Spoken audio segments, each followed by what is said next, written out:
Alright guys, welcome back to Max Boneyard Builds. So, the time has come. We're going to try and snip this together. We're going to try and put the motor, transmission together, throw on the old cherry picker, and throw in that big empty hole in the OBS project. We're going to try and make sure that the transmission is good to go. I'm going to try and wipe it down a little bit, make sure no crazy leaks or anything that I'm seeing. I know that tail shaft's real dirty, but had tons of tranny fluid on it, and it got like stuffed in the ground whenever they pulled it out, and it's mostly just dirt. The seals and everything look okay that I can tell. We also got the rebuild. Whoop, whoop, whoop. There it is.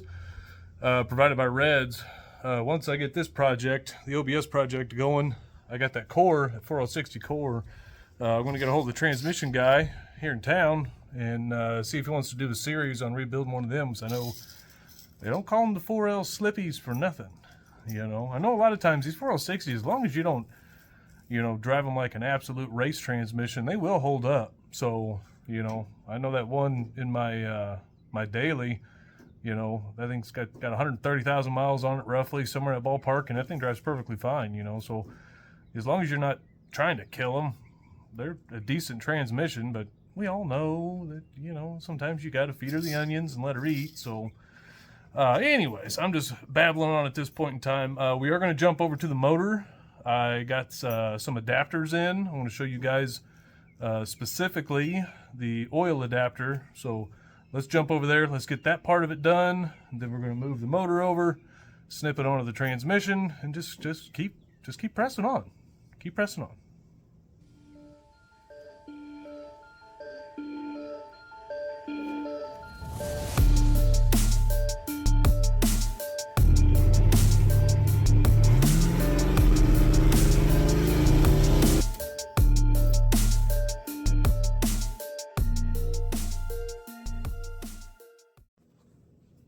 All right, guys.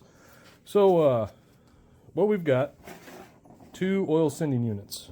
Okay. As you can see, the plugs on them, if I can get out of my own light here, the plugs on them are the same. Okay.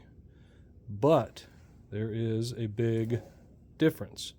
If you can see inside this one, it is a 3-prong sending unit.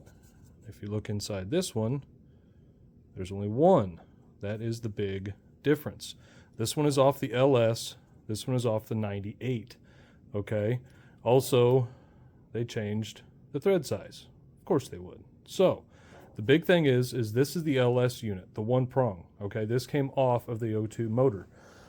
You would be able to snip on the plug that came from the 98 harness, but the problem is what I'm reading is that these 3 prongs in here is that you've got 1 prong that goes to the motor, 1 prong that goes to the dash, and then the other prong is actually, from what I'm reading, a backup power supply for the fuel pump. Okay, sometimes it works some sort of magic in here, I don't know, and it gives you power to the fuel pump as well. So we want to make sure and use the 98 units, not the O2 units. Okay, so the problem is the thread size. Okay, so what I did was I hopped on the old Amazons and picked up, it was the LS Master Adapter Kit. All right, cost I think like 13 bucks, somewhere along those lines. And what it is just your billet adapters to where it changes your sizes. This is the one I think specifically that I'm looking for on this project. It changes from the LS size and pitch to the OBS size and pitch. Okay, and with this master adapter kit, we also have you've got a different oil pump if you need it, but then you also have these guys here to where we would be able to run the OBS sending unit for the water temperature as well. That's what I did on the C10 project, was you can take the passenger side bung out of the head, you can screw this whoop into there, and then you have your MPT threads here to where you can run your sending unit. An additional temperature sending unit. I've seen the guys where they're on these forums and stuff, they're saying that you can run like a 98 to 2000 or something like that LS 3-wire sending unit, and I thought about going that route, but I saw these and I'm like, well, why not? I've got the whole adapter set in case I want to change something around. It came with 1, 2, 3, 4, 5 different adapters in here, so I figured, why not? I need the oil adapter anyways. I might as well just grab the whole set and have all of them. So what we're going to do is we're going to change that LS adapter, that oil adapter on the back of the unit.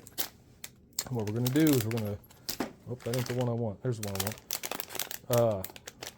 I've also looked online. A lot of guys are saying that you don't need pipe thread, or you can use liquid pipe thread, or they say that your crush sleeve here, they say that is sufficient enough to just use the crush sleeve. I always like to put just like 2 rings of Teflon tape, put it in there. I'm going to put like 2 rings of Teflon tape on the unit, stick them together.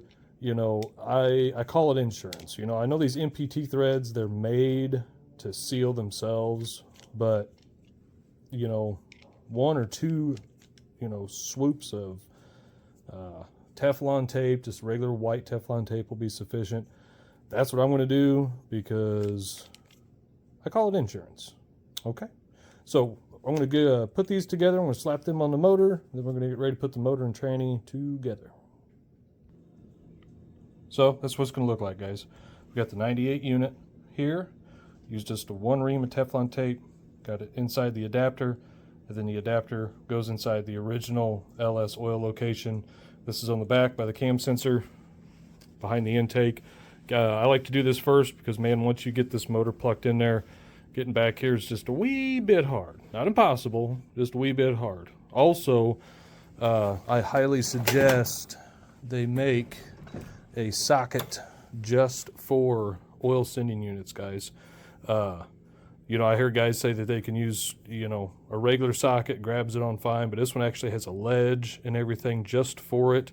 I got the 3/8 flavor instead of the half, because it seems like the 3/8, whenever this is in the motor, because I changed the one on the white truck, whenever I got it, it was pegged over at 80, so I had to change it out, and that's whenever I picked this up.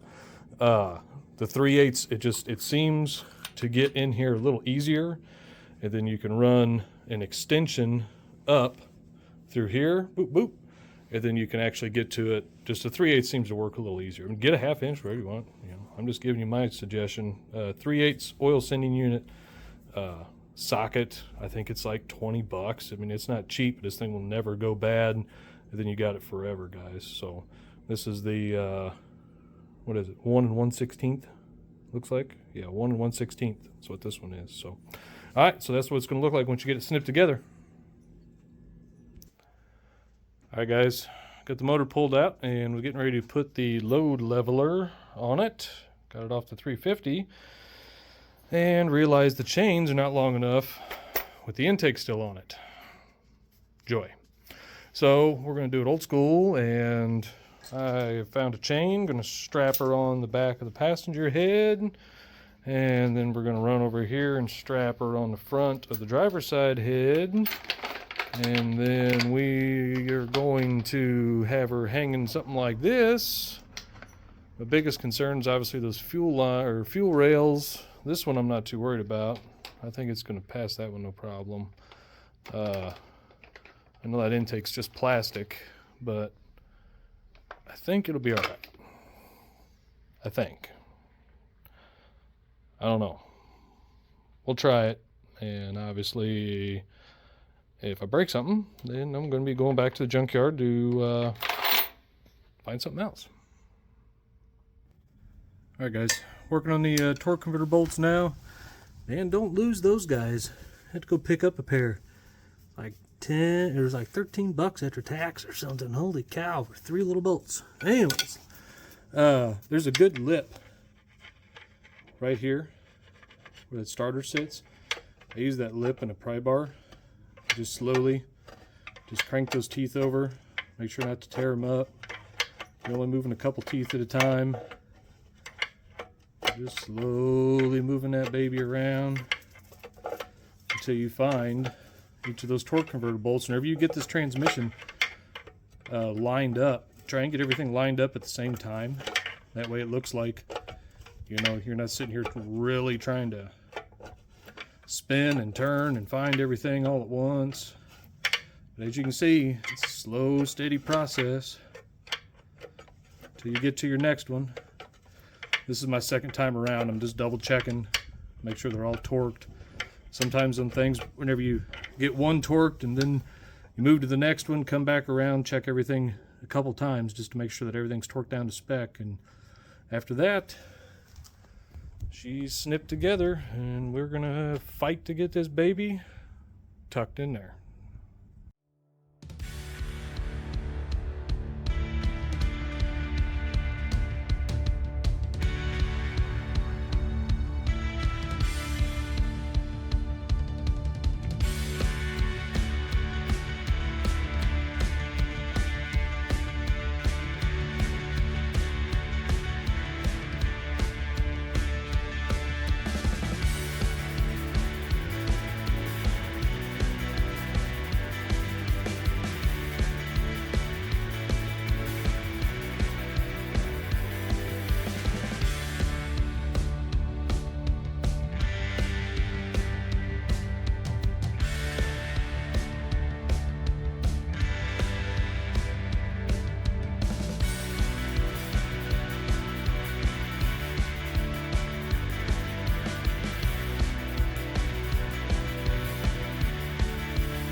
Alright guys, well there's a will, there's a way. We should have taken that core support off. Tons of guys take it off. I tried to be lazy and it gave us a few little dents and dings. Nothing too bad. But the 4.8 is in. The knockoff eBay dingo mounts, man, they worked great. Ben's tightening them up now. We once we got it put into place, we were able to slide the motor back about a ½ inch or so to get that transmission cross member exactly where it was at on the old one. And everything is popped right into place. We actually have tons of room back here to play and attach everything. And now comes the fun part. We're just going to button everything up. We learned from our mistake of the last time and we pushed the truck out of the garage so we weren't hitting the garage door. Now we got to shove that baby back into the garage, which is going to be fun. But long story short, took about an hour and 15 minutes, somewhere in that ballpark. But we got the 4.8 in the 98. We got the 4L60 attached. We got all the torque converter bolts in. Everything's good to go there. So now comes the fun part of putting all the fun stuff on. We get to do the exhaust. We get to do fuel lines. The transmission lines are still down there. Those should work. Hopefully everything buttons up where it's supposed to be. But yeah, everything fit like a glove, guys. So let me take you on the underside. Let's see down there. But as you can see, we got the transmission mount back in the original location. Let me zoom you out here, guys. There we go. The slider mounts, man, that sun's not playing nice. Anyway, slider mounts worked out great. The oil pan, man, it hangs down maybe just ½ inch. somewhere in there. It's nothing crazy. I mean, you can put a hot rod pan on here, but you know, we're not going to be slamming this thing on the ground. He's got tons of clearance.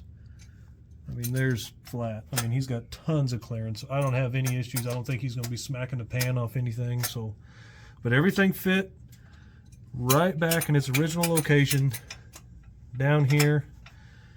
We should be good to go. So, now what we got to do is clean everything up. Because we made a murder scene. The transmission was puking yet again, like always, all over the driveway, all over in the garage. We got to shove this baby back into the garage, clean everything up, and get ourselves something to eat.